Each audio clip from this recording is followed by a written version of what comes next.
Welcome to Practical Mindfulness. I'm Colinda and this is Neil, and we're the co-founders of this program.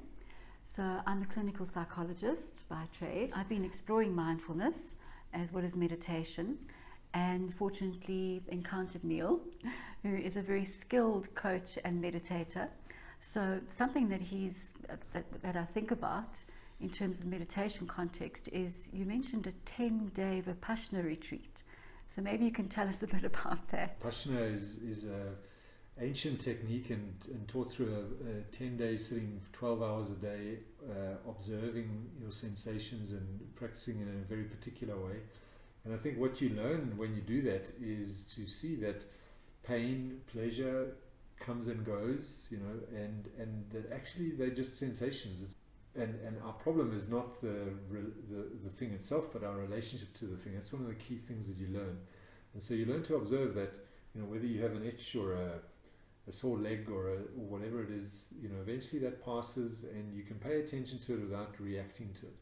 And when you can do that in a consistent manner, then you can take that into the world, and your mind automatically knows how to treat more stressful situations. So when you, for example, in a business or relationship stress situation, you know that this will pass. You're able to let go of it. You're able to put your attention where it needs to go, and recognize the nature of things. So, and because you've trained it at the root level of the mind in terms of your relationship to your body, it happens more naturally in those sort of red zone areas when you're under severe stress and so on. It aligned a lot with the ontological coaching that I had learned and trained in.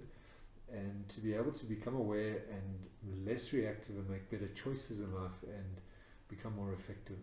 A phrase that comes from Vipassana is maintaining the balance of your mind. So, we kind of going along, I've used this example with my son. You're doing quite fine one day, you're happy with yourself, your friends, everything, and then you meet someone, you fall in love, and suddenly your whole existence is affected by whether they're responding to your messages or not, or, and we lose the balance of our mind over little things that happen. You get a job opportunity. Suddenly your whole life is dependent on that happening, and then maybe it happens, maybe it doesn't happen. And so understanding how our mind gets so attached to things, and then, how much we chase after things and want to avoid certain things, and we kind of lose the balance of our mind. And instead of being able to recognize that all this stuff can come and go and I can remain unaffected. Sure, we want to have good things. So it's not about becoming a monk or becoming completely but it's being able to recognize things as they are and kind of ride that wave a lot more smoothly, enjoying the highs, but also knowing that, they're going to come to an end, and then every day there's going to be drama. And how do I manage that in an effective way? So would you say that is why the sensation meditation that you've brought to the program is present all the way through with every module? Because I can certainly say, before you answer, that is the hands down favorite. Everybody loves that one. And I find it really simple. I can use it anywhere, anytime, don't have to be, in a particular place or particular conditions. Yeah. So when we talk about that, it's not requiring, that you have to sit for an hour or 2 hours or, 10 days or anything. It's a 20-minute meditation that you can do anywhere, anytime. And it really enables you at a level to recognize the labels that we put onto things, the extreme reactions we have to things. So I hear a sound and I think it shouldn't be there, and I start thinking about where it comes from, and I want to go and sort out that person because their dog's barking.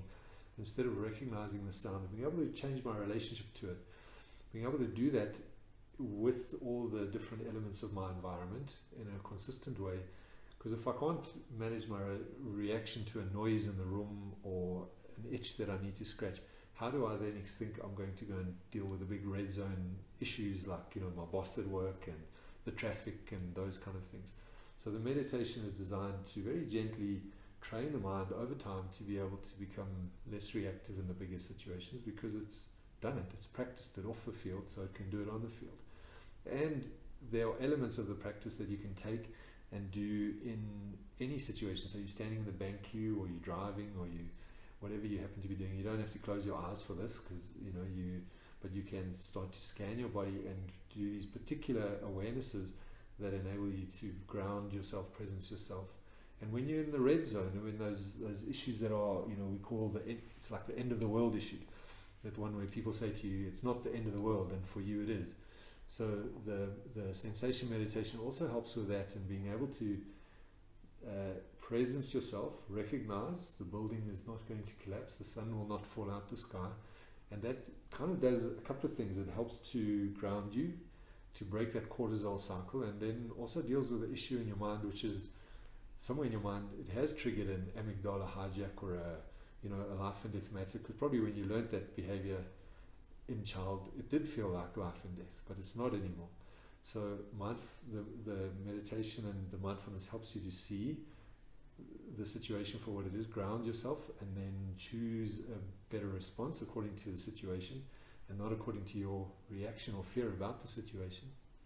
So what you just heard Neil explain is actually so much in keeping with the latest CBT models. So David Barlow, who's one of the founding fathers of CBT, in 2015 launched something called the Unified Protocol. And of course, being a CBT diehard, I had to go and do it. And I was just struck by how similar it is to the red zone, where Barlow is saying that working on your cognitions, your thoughts and your behaviors is not enough, that we really need to bring the emotion in, and how do you regulate that? And he's got one or two mindfulness methods in there, but I've certainly found that this more practical, applied, what you actually do when that force of emotion hits you, it just dovetails beautifully. And of course the UP is the cutting edge in terms of CBT. So this is a winning combination where it's the research, it's the experience, it's lots of experience in your case. You've lived it on everybody's behalf and done the 10-day, I'm still thinking about that. And I think this is a really practical combination that everybody can use, because everybody needs it. Absolutely.